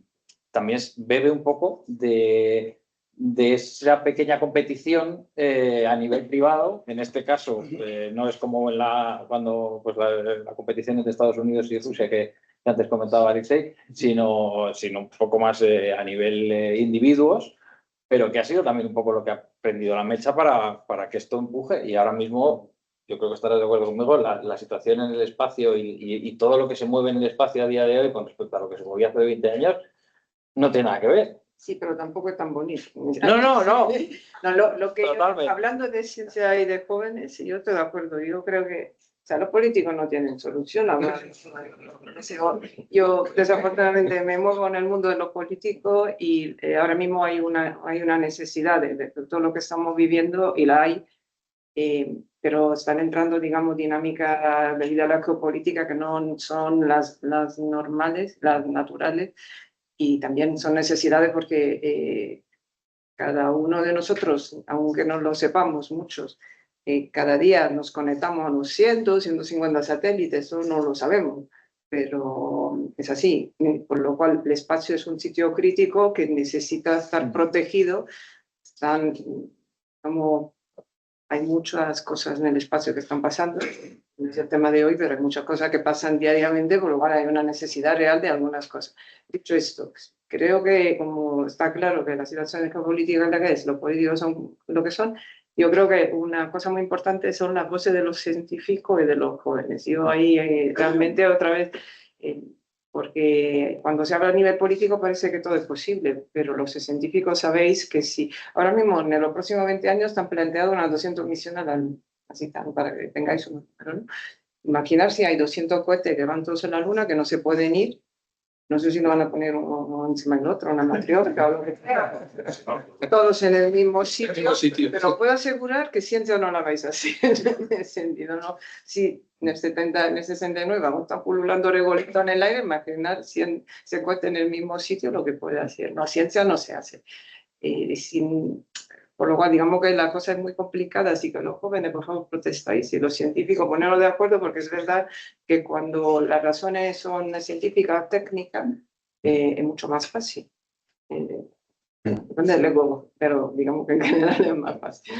Hay un tema, si me permites, comentando lo que decías, y es que yo creo que habría que cambiar la consideración de protección planetaria de la Luna. O sea, la Luna ahora mismo es un objeto que dentro del esquema de cuando se trabaja en un proyecto de ingeniería hay que hacer un estudio ambiental y tal, pues cuando se trabaja en espacio también hay una categorización de lo que se llama la Planetary Protection, protección planetaria. Hay objetos que tienen una categoría más alta, Marte o las lunas heladas, pero esa categorización está mucho más relacionada con aspectos científicos relacionados con la vida, posible existencia de vida en el hielo, etcétera, etcétera, pero la Luna debería tener una consideración mucho mayor, que no la tiene. De hecho, tiene una consideración muy baja. Creo que está en categoría 3 o 4. Es decir, que parece que se pudiera hacer de todo en la Luna cuando realmente va a ser un sitio donde nosotros vamos a ir. Entonces, yo creo que ahí habría que cambiar el concepto de categoría de protección planetaria de la Luna e incrementar su estatus, porque va a ser un sitio para la propia sostenibilidad futura de los jóvenes dentro de 100 años o 200 años, ¿dónde se va a trabajar ahí? O sea, que no se califique por el tema de la vida, la posible vida microbiana, sino por la vida humana. Porque en el futuro vamos a ser nosotros los que vamos a estar ahí. Y los cohetes pues, no van a estar uno encima de otro, pero vamos a tener que coordinarlos, ¿no? Yo creo que deberíamos reclamar un mayor respeto por la Luna. Un mayor respeto por la Luna, ¿no? Una categorización geoética lunar mucho más alta de la que tiene. Si hay algo que sale de aquí, yo creo que deberíamos estar de acuerdo en que solicitar que se respetara la Luna como lugar, como futuro lugar también, como o el próximo continente de la humanidad y tal y cual, que se respete. Buscarle más un rendimiento social antes que un rendimiento económico. Humano. Rendimiento humano, rendimiento cultural. Sí, sí, sí. Sí, sí. Pues... Hemos cambiado un poco.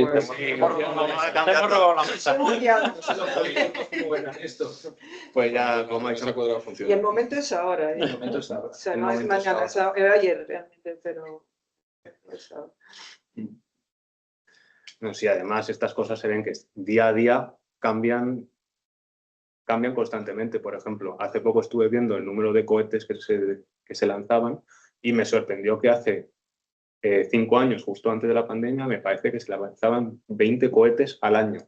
Me parece que el año pasado se lanzaron unos 250, o sea que en 5 años se ha multiplicado por 10 el número de cohetes que se lanzan y bueno, parte todo gracias a SpaceX, que ha industrializado mucho y hecho mucho modelo de negocio curioso, pero que eso, que es que las cosas cambian de la noche a la mañana y que luego el tema político, pues vosotros lo veis de primera mano, que hay mucho conflicto y más ahora con todo el pollón que hay entre China y Estados Unidos. Pero bueno, ese es otro tema.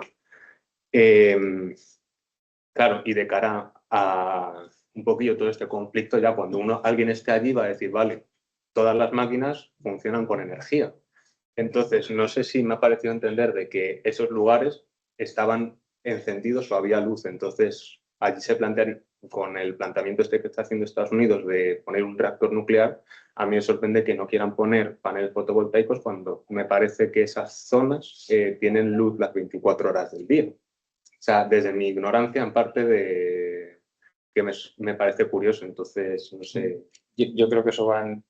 Al llegar allí tendrá que ser fotovoltaico al principio todo, porque es algo que además está bastante desarrollado, que funciona bien y como dices tú, de bastante iluminación, o sea que tiene todo sentido que empiece así. Es verdad que, hilando un poco con lo que decía Alexei, si luego te quieres meter en proyectos más ambiciosos y necesitas más energía, pues necesitarás otra fuente de energía, porque la solar pues da para lo que te da. Pero de primeras yo creo que es el único punto de apoyo que tendrán al principio. Además de que la implementación sería directa, ¿no? O sea, no haría falta tener que construir como tal quizá un reactor o algo por el estilo, sino que directamente ya llegas con los módulos prehechos y eso ya, como quien dice, te empieza a dar energía desde el día 1. Exacto. Hay muchos proyectos con esto, pero tienes que imaginar que bueno, hay unas cosas que en el espacio que no cambiará, que la física, esto no creo que cambiará. Para sacar cosas de la Tierra es muy complejo, va a serlo siempre. Luego puedes ser más grande o más pequeño, un problema físico llega un momento que si te tiras te caes. No. Entonces, hay muchas cosas que se están haciendo. Luego, como siempre, depende del porqué. Hay zonas, la Luna se ve también como un paso intermedio para luego ir a Marte, de generación de propelente, o sea, hay varias cosas, pero digamos, quedándose en la Luna, tú quieres estar en un sitio donde tengas iluminación, tengas recursos, en particular agua, necesitas algunas. La Luna tiene excursiones térmicas muy grandes, tiene radiaciones, me estaban contando antes, y tiene los 14 días de día y 14 días de noche. Los días de noche son muy fríos. Por lo cual hay momentos que hacen falta otra forma de la luz todo el tiempo que lo tengas. Estás en zona siempre iluminada, ¿vale? Pero no son las mejores por otras razones. Son mejores científicamente, pero no para asentamiento. En Marte se empezó así, paneles, pero ahora los dos rovers están funcionando con baterías de plutonio. Sí. Pero que el acuerdo actual lo prohíbe, pero con el tratado del 60. Obama tuvo que hacer un statement especial para lanzar el Curiosity. Sí, pero porque lleva la batería de plutonio. Pero el tratado que vale... Si se quiere hacer, los políticos lo van a hacer. Sí. Al final lo que quieran. Al final ya lo ha hecho, pero no lo dicen. yo creo que es una cosa mixta. Seguramente los fotovoltaicos, pero como se están pensando, yo no sé cuánto, se están pensando huertos solares en el espacio directamente. Grandes huertos solares, subes placas, se ensamblan en el espacio. Nosotros aquí en Kemove estamos haciendo mucho de eso también. Y luego que sean concentradores con unas de energía hasta la tierra. No caiga un campo de fútbol en el espacio, te mandas energía en tierra. Hay muchas cosas que ya que están haciendo, algunas yo creo que son demasiado. Las características del regolito también son importantes para los huertos solares, porque no todo el regolito tiene la misma composición. Entonces, si tú quieres utilizar el regolito, por ejemplo, para extraer oxígeno, tienes que utilizar lo que se llama el todo uno. Tienes que utilizar los silicatos y los óxidos. Pero si quieres utilizar el regolito para cultivar alimentos, por ejemplo, papas o tomates o lechugas, pues los óxidos son los que llevan asociados los metales pesados. El hierro y titanio va asociado a otra cosa y los alimentos saben a rayos. O sea, no se puede comer, ¿no? Entonces hay que utilizar de alguna manera algún método de extracción de los óxidos, que es donde van los metales pesados, para usar el regolito para cultivar alimentos, ¿no? O si lo haces para cultivar plantas que emiten oxígeno, es otra cosa, ¿no? O para extraer oxígeno del propio regolito, ¿no? Como recurso. Porque se ha visto que se puede obtener oxígeno de la reducción, el proceso de reducción de la ilmenita, el óxido de hierro y titanio, se reduce la ilmenita y se extrae el oxígeno como un recurso también del propio suelo, ¿no? Entonces, pero es que está todo empezando. Claro. O sea, pero es que llevamos como 30 años empezando. Pues en ese caso, por ejemplo, también podríamos coger el oxígeno también del propio agua, entiendo. Del hielo, claro. Cuando lo hacemos. De hecho, creo que era parte también lo que decían de que querían utilizar la Luna como una especie de zona de reabastecimiento para futuras luego misiones. Sí, también del hielo lunar. Sí. Pues viendo que todo esto está empezando, me gustaría plantearos una pregunta ya desde el punto de vista de vosotros que estáis en el mundo espacial y tú, Jesús, que está en el científico, de oportunidades empresariales y científicas para el desarrollo de este tipo de proyectos innovadores aquí en España y Europa. ¿Existe alguno? O sea, algún proyecto New Horizons o algo que vosotros hayáis participado, que creáis que... Sí, a ver, habéis hablado de muchas cosas. Moonlight España está trabajando en Moonlight es como un GPS lunar. Tiene la parte de navegación y tiene la parte de comunicación. Son los 5 satélites, ahí estamos trabajando. Nosotros estamos trabajando muchísimo en rovers lunares, tenemos muchos rovers lunares. Que estamos trabajando en ISRO. Toda una serie de hacer estos rovers ya autónomos. Lo que estabas comentando, la Luna está cerca, por lo cual bueno, en el espacio como en la vida hay que intentar maximizar tu recurso, ¿no? O sea, estar cerca y puedes usar la teleoperación mejor. Pero hay momentos que tendrás que ser autónomo, ¿no?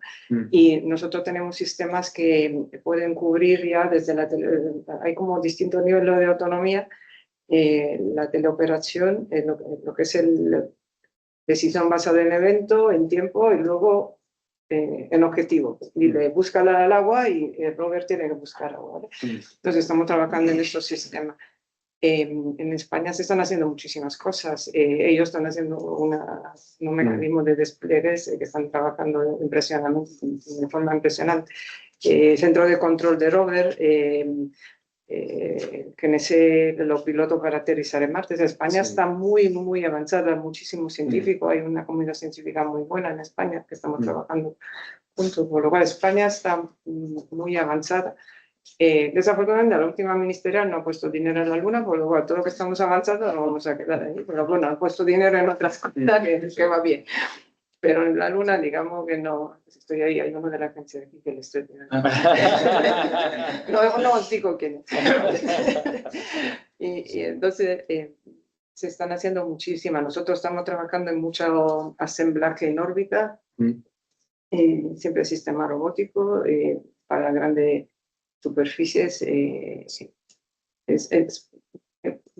España tiene, yo esto es una cosa que siempre digo, por favor, a vuestros hijos, a vuestros nietos, a vosotros mismos, nos faltan ingenieros de aquí. No mandéis todos a la NASA porque tenemos muchísimo trabajo aquí y se están haciendo cosas súper interesantes, ¿no? Y luego Sí. empresas, nosotros llevamos 40 años, pero, Sí, pero hay nosotros empresas... llevamos 3.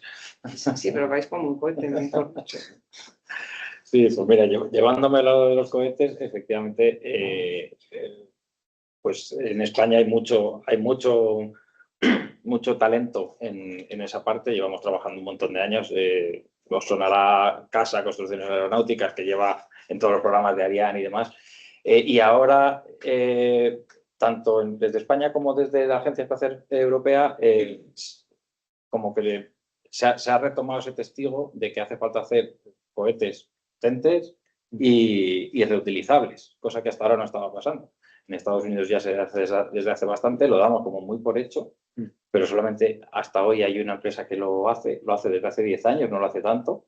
El mes que viene volará la segunda que lo hará y en esa primera misión estaremos nosotros con nuestro sistema de separación, que es, bueno, son bandas para llevar grandes cargas, con lo cual está muy ligado a lo que estamos hablando hoy. No son como cuando llevabas un satélite de 1, 2, 5 toneladas, sino que son para cargas de hasta 20 o 30 toneladas, que ya estás pensando en poder mandar a la Luna a lo mejor una impresora 3D para imprimir cosas de verdad, no para imprimir una cosita pequeña, sino para imprimir a lo mejor en hormigón, pues, con el regolito que encuentres allí o con los diferentes materiales y demás, pero ya cosas de O ese bulldozer tamaño. para mover tierras. Por ejemplo. Sí. Entonces, esa parte desde Europa se está empezando a promocionar, van un poco tarde, pero parece que ya hay cierto movimiento en ese sentido, lo cual nos ponga a esperar. Y luego, por otro lado, una cosa buena que hay es que de que en esta parte de que los americanos estén tirando tanto es que en la mentalidad de los americanos el value for money es lo que más cuenta. Entonces, si tú eres bueno en lo que estás haciendo y haces algo bueno y a un precio razonable, da igual que no seas americano. Por mucho que Trump diga Made in America, no sé qué, pues a lo mejor lo que te hace es que vayas allí y fabriques una parte allí o hagas lo que sea. Pero si hay oportunidades para las empresas, en este caso españolas, pero vamos, no americanas en ese caso, de poder, pues, toda esta experiencia que hemos cogido en estas últimas décadas, pues aplicarla a un escalón más de exploración como estamos diciendo, tanto de ir a la Luna o Marte, como decía antes, empezar a hacer estaciones espaciales que no sean solo una estación como la Estación Espacial Internacional en la que se hacen experimentos, que es muy interesante y demás, sino que además tengan una función digamos, intermedia que enlace con misiones a más recorrido. Orion está trabajando en Sí, Risa. O sea, sí, hay empresa Risa. española que está haciendo, está CENER, en el sentido, hay muchísimas empresas españolas que están Sí, participando. como conclusión, o sea, si por ejemplo una constructora o una ingeniería civil quisiera, pues con una ingeniería aeroespacial, poder hacer un proyecto de innovación para hacer algo relacionado con construcción lunar y centrar un poco más el tiro, habría ayudas y oportunidades para poder hacer estas cosas de vida. Sí, además yo creo que hay una cosa interesante que hay ahora y es que ya se ha creado por fin una agencia espacial española, que parece mentira, pero hasta hace muy poquito no la había. Estaba CEDETI, que hacía un trabajo fantástico, pero estaba un poco atado de manos porque no era una agencia, ¿no?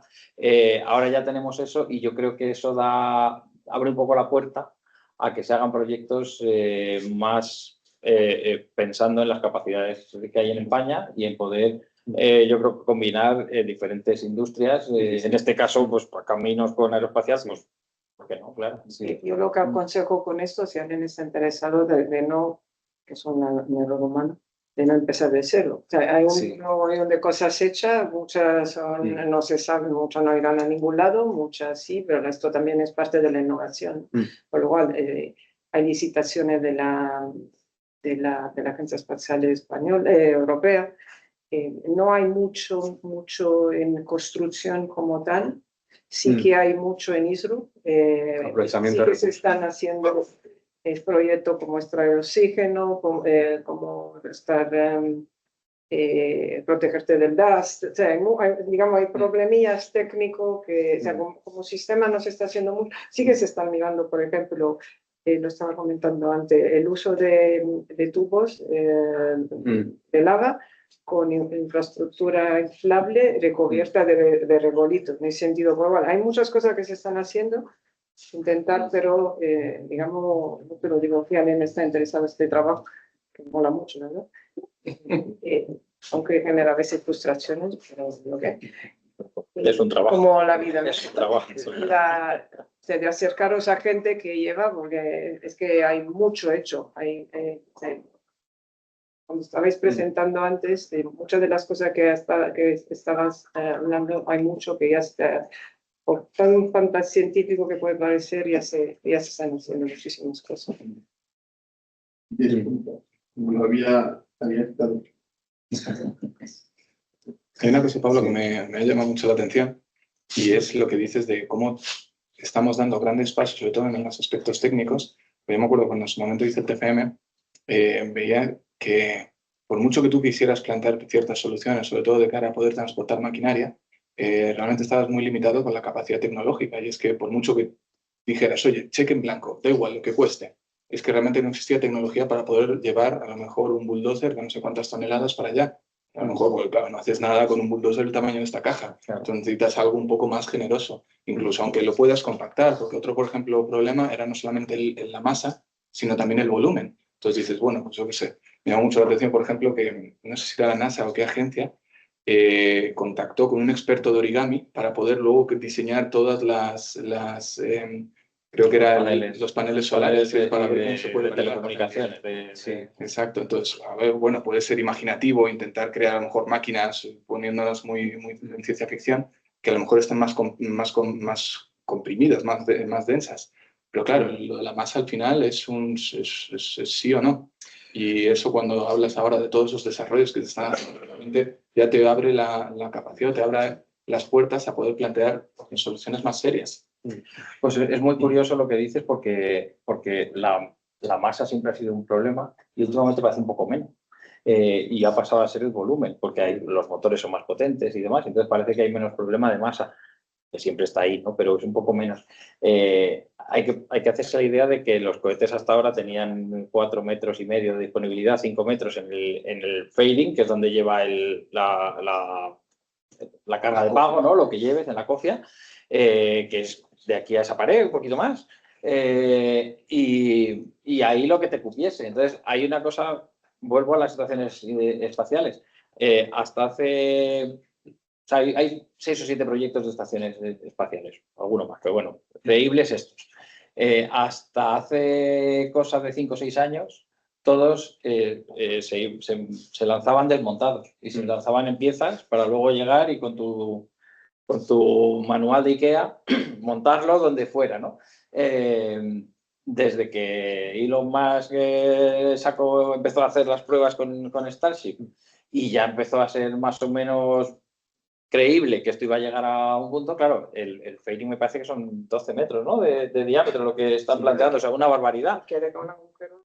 Bueno, deja un buen agujero, efectivamente, pero bueno, o sea, ahora yo creo que ahora todo el mundo tiene claro que Starship va a ser una realidad, con más o menos problemas, llevándose 3 pueblos por delante, como la primera prueba que hicieron y demás, pero va a ser una realidad. Y eso te hace que las estaciones espaciales que fueron concebidas después de ese momento ya van montadas. Sí. Entonces ya te cabe un bulldozer en un sitio en un fairing de más de 10 metros de diámetro, te cabe un bulldozer ya de un tamaño bueno. Y eso ya es impresionante porque ya ha roto una barrera y dices, oye, que ahora máquinas grandes se pueden llevar. Claro. Entonces, ahora mismo nos está esperando un cóctel. Vamos a hacer una preguntilla súper rápida y seguro que... A esto no vamos a competir. Y seguro que hay un público que quiere hacer preguntas. Entonces, vamos a hacer una última pregunta a los ponentes, que es decir 2 cosas, que esta es: si los ingenieros de caminos quisiésemos poder ayudar a los aeroespaciales, sea diseñando las nuevas bases de lanzamiento o haciendo otra serie de cosas, ¿qué 2 cosas recomendaríais a los ingenieros de caminos que aprendiesen para poderos ayudar? Y, bueno, pues empiezas tú, Jesús. Tal vez a ellos. Pues también a ellos. Yo soy siempre mal. 2 cosas. preguntas y a comer. Bien. Dos cosas o sea, dos recomendaciones, digamos. Sí. Pues hombre, yo creo que un poco lo que ha dicho antes Mariela, el basarse en lo que ya está hecho, que lo has mencionado tú también en tu presentación, el no reinventar dos veces la rueda, hay un montón de cosas hechas, muchísimas. Uno de los principales problemas que se ve también cuando desarrollan los privados es que repiten muchas cosas de lo que ya se hicieron cuando la época de la carrera espacial y demás, y ese error no se debería volver a repetir. Pues para mí ese es el principal punto. Y luego, también tener el arrojo de ponerlo en duda. O sea, seguirlo, escucharlo e intentar aplicarlo. Pero también tener ese punto de vista out of the box, del box aeroespacial, Sí. de ¿por qué no lo hacemos así? ¿Cuál sería el problema? ¿No? Pero Y poner nuevas soluciones. poner nuevas soluciones. Sin olvidar Sí. las de antes. Exacto. Eso es. Perfecto. Desde mi punto de vista, hay que quedarse a ser ingeniero de camino, no bombero, porque yo muchos bomberos. Por lo cual, en el espacio se dice hay mucho dinero y muy caro, sí, pero si luego miras lo que hacemos nosotros por el espacio, lo que cuesta 2 kilómetros de carretera, podemos hablar, ¿no? Es decir, por lo cual, mirar la dificultad que hay en hacer las cosas ahí, multiplicarla por muchísimo. Y es lo que hay, por lo cual es lo que te digo. En el espacio, volviendo a lo que hemos dicho al principio, no hay nadie que puede pensar, nadie sano de mente que puede pensar que puede ir al espacio solo. Entonces, esto es una maquinaria con mucha gente. Yo el otro día, justo ayer estuve en una mesa redonda con Matías, ¿no? Y nos hicieron una pregunta parecida, y la cuestión es, el astronauta, siempre se dice los astronautas es la punta de una pirámide enorme. Hay que, todo el mundo que no lo sabe, tiene que saber que hay la pirámide. O sea, Sí, que no solo es el astronauta, sino que debajo hay una estructura y una serie un de... mogollón de gente de todo tipo. Ahora mismo, como decía él, científicos, psiquiatras, psicólogos, médicos, abogados, ahora están entrando los abogados, me digo cuenta. Sí, no, por lo cual, realmente, que nadie piense, particular, porque yo tengo mi solución. No funciona así, el espacio es muy complejo. Aterrizar en la Luna es muy complejo. Todas las misiones que han ido, tú has entrado en un 3D Machine. Las últimas 5 se han quedado, uno con la pata arriba, uno tumbado en una piedra, uno se ha estrellado. Y esto es la física, o sea, no es otra cosa. Y la que ha aterrizado estuvo en quiebra hace 5 años. Sí, O sea que... Sí. Con lo cual, mola mucho. Ahora hay un momento muy interesante de mucho dinero. Están apareciendo bomberos y expertos de espacio por todos los lados. Pero esto lo dice una persona que lleva mucho tiempo. No hay nadie que pueda hacer una misión espacial solo. Nadie. Ni un país tampoco. Bueno, si inviertes la mitad de tu población, Sí. vale. Es lo que has dicho, si pones mucho dinero y si vas con gente, pues se pueden hacer las cosas. Pues si queréis, damos por finalizar la mesa redonda y si hay preguntas del público, pues no sé si hay un micrófono Deberíamos pasar a la clausura. a la clausura. Y las preguntas para el final, ¿no? En el corte, vale. Nos van a ir cortando Vale. tiempos de lo demás. Vale, pues muchísimas gracias A vosotros. por venir.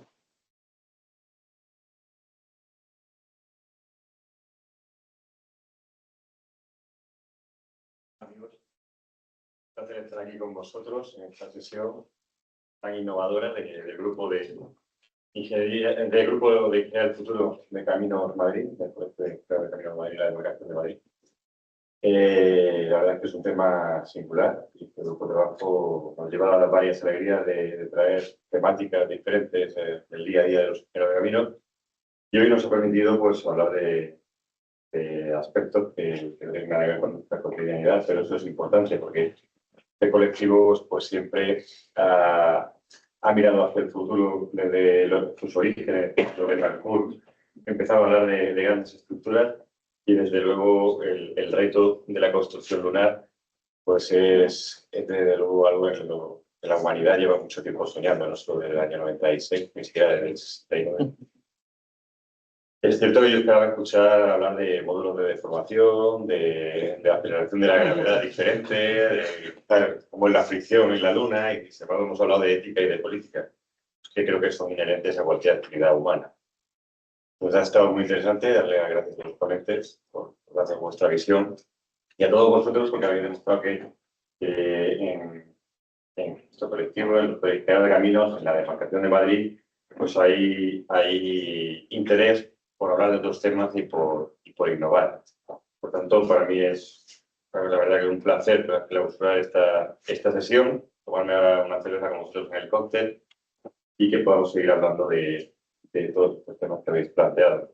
Desde luego, creo que la profesión ha demostrado a lo largo del tiempo una gran capacidad de adaptación y una multidisciplinaridad que hace falta, como habéis dicho, para el desarrollo. Nadie llega solo, ni siquiera un ingeniero de caminos.